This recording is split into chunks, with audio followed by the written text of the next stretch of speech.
स्त्री आहेच तेवढी महान. स्त्रीचं करावं तेवढं कौतुक कमीच आहे. पूर्वीपासून स्त्रियांना आई बहिणीचा दर्जा मिळायचा. पण आज मिळतो का हो? आजही आपले संस्कार संस्कृती तशीच आहे का? आई वडील मुलीला जन्म देतात, तर हाताच्या पोळाप्रमाणे जपतात. पण एक दिवस काही नराधम तिच्या आयुष्याची रात रांगोळी करतात.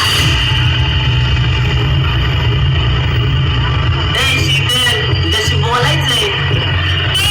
मला नाही बोलायचं तुझ्याशी. आपण तुझ्यावर लय प्रेम करतो. तुला मागच सांगितलंय मला इथेच नाही बोलत. आणि पण आपल्याला आहे ना इथे. ए गंग्या, काही करत नाही. हो बाजूला.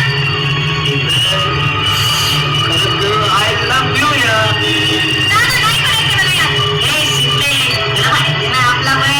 पण चल बोल. जेवण नाही करते बरं का. ए अरे चल.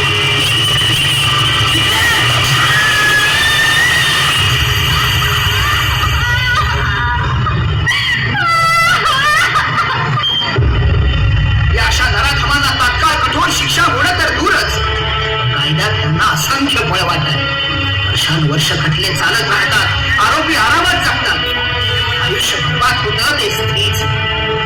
सरकारने स्त्रियांच्या रक्षणासाठी कायदे केले खरे, पण त्यातही असंख्य बळ वाटत. म्हणूनच निर्भया, मणिपूर, कोपर्डी आपल्या घरात म्हणजेच पुण्यात यासारख्या घटना घडतात.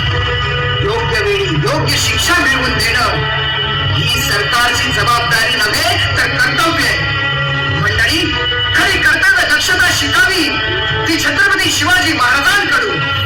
छत्रपती शिवाजी महाराज अशा नराधमांचा चौरंगा करायचे. 16व्या शतकात शिवशाही असा न्याय निवाडा करण्याचा प्रसंग छत्रपती शिवाजी महाराजांवर आला होता. त्या प्रसंगी छत्रपतींनी केलेला न्याय निवाडा इतिहासात सोनेरी अक्षरांनी लिहिला गेला. ज्या स्वराज्यात माता म्हणून स्त्रीची पूजा केली जात होती, अशा स्वराज्यातील स्त्रीचा राज्याच्या उर्वट पाटलानं विनयभंग केला. तो पाटील मस्तवड होता, अर्धात होता. ही किंकाळी एका हालेलीची, सासूर वासनेची भांगल्या दिवसा उजेडाची, करणी कसावाची, काळ्या सर्पाची, एका पाटलाची एका पाटलाची.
लक्षात ठेवा शिवबा, हा न्याय तुम्हाला करायचा आहे.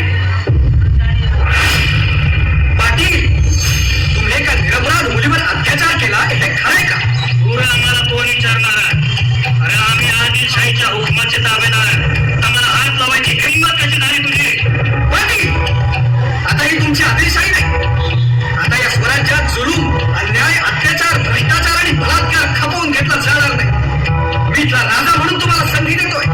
बोला, तुम्हाला गुन्हा कबूल आहे की नाही? अरे कोण शिवाजी राजा? असं कोणी बी उठून राजा होत नसतं. आम्ही तुला राजा मानत नाही आणि हा गुन्हा बी कबूल करत नाही. आम्हाला सोडा, नाही तर लय वाईट परिणाम होतील याचे. पाटील, तुम्ही गावचे पालक, तुमच्या आश्रयाने गाव राहिला पाहिजे. गावच्या काय परक्यांच्या स्त्रियांना आई बहिणीसारखं वागवलं पाहिजे आणि तुम्हीच त्या मुलीवर जबरदस्ती केली. अरे या पाटलाला गावच्या प्रत्येक वस्तू उपभोगण्याचा अधिकार आहे आणि तुम्ही याला गुन्हा म्हणत असाल तर एक गाव नाही 10 गाव हा गुन्हा करू. आम्हाला कोण अडवणार आहे? खामोश, खामोश! राज्याच्या पाटलानं आपल्या पालकत्वाच्या अधिकाराला गाडीला फासलाय. त्याने गुन्हा केल्याचं सिद्ध झालंय म्हणून त्याला शिक्षा देण्यात येत आहे. येसाची त्याची सारी मालमत्ता जप्त करून घ्या. त्याच्या कुटुंबाची व्यवस्था लावून द्या. या अन्यायग्रस्त मुलीच्या घरच्यांना त्या मालमत्तेचा काही भाग द्या आणि या राजगावच्या बाबाजी पाटलाचे दोन्ही हातपाय छाटून त्याचा संरक्षण करा. हक्काचा हक्क करा. हा निवाडा साऱ्या स्वराज्यात जाहीर करा. घेऊन जा याला. राजू सोडा मला. परत असं करणार नाही का? सोडा मला राजू, सोडा. राजू माफी. या स्वराज्यात गोरगरिबांना न्याय मिळालाच पाहिजे. यापुढे स्त्रीची विडंबना करणाऱ्यांची गय केली जाणार नाही हे सर्वांनी ध्यानात घ्यावं. स्त्री कोणतीही असो, तिचा सन्मान झालाच पाहिजे. मग ती स्वराज्यातील असो वा कोण्या शत्रूच्या मुलखातील असो, तिचा आदर केलाच पाहिजे. गेली कित्येक वर्ष इथल्या माय माऊलीचा फक्त आणि फक्त छळ मांडला गेला. तिला सुखानं निर्धास्त कधी जगता झालं नाही. सतत तिला तिच्या पदराला हात घालणाऱ्या श्वापदांची धास्ती होती. पण शिवबा, यापुढं आपल्या या स्वराज्यात असं होणार नाही. इथं जन्माला येणारं लेकरू हे कधीही असं वागणार नाही. कारण या स्वराज्याची प्रत्येक माऊली आपल्या बाळाला शिवबाप्रमाणे घडवेल. त्याला सांगे, अरे ज्या आईच्या उदरातून तू जन्म घेतलास त्या आईला जसा तू देवता मानतोस ना, तसा इतरांच्याही आया बहिणीशी आदराने वाग. कारण ती प्रत्येक स्त्री ही कोणाची लेक असे, कोणाची बहीण असे, तर कोणाची पत्नी. आणि अशा स्त्रीचा सन्मान करणं, रक्षण करणं, तिचा आदर करणं हाच खरा पुरुषार्थ आहे. बाईवर अत्याचार करणं यात कसली आली आहे मर्दुमकी? असल्या नराधमांना अक्कल घडवलीच पाहिजे. शिवबा, आपण केलेला न्याय हा नक्कीच माता भगिनींना अभिमानास्पद वाटेल. स्वराज्याच्या माती जन्मलेल्या माझ्या लेकरांनो, कधीही असल्या प्रवृत्तीला भीक घालू नका. कुणावर अन्याय करू नका आणि उघड्या डोळ्यांनी अन्याय होताना पाहू नका. वेळीच मदतीला धावून जा. कारण तुम्ही शूरवीरांचा इतिहास घडवणाऱ्या मातीत जन्म घेतला आहे. तसाच पराक्रम गाजवा शिवबा, तसाच पराक्रम गाजवा.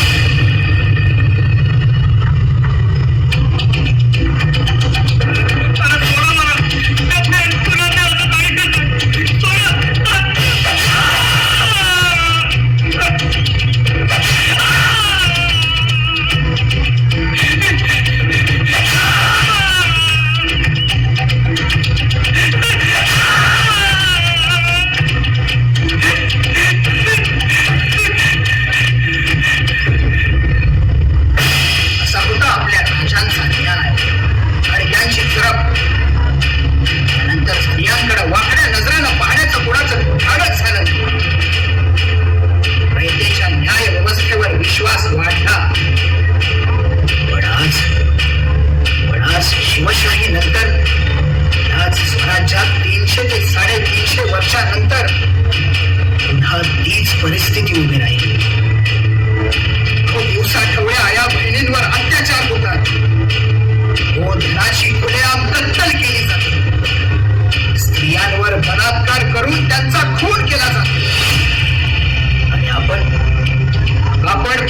मेणबत्ती लावून मोर्चे काढतो आणि 2 दिवसात आपल्याला सगळ्या गोष्टींचा विसर पडतो. मोबाईल, टीव्ही, सिनेमा यांच्या फॅशनेबल अनुकरणामुळे अनेक गंभीर समस्या उभ्या राहत आहेत. हे कुठंतरी थांबायला हवं. आपण निर्धारण थांबवू शकतो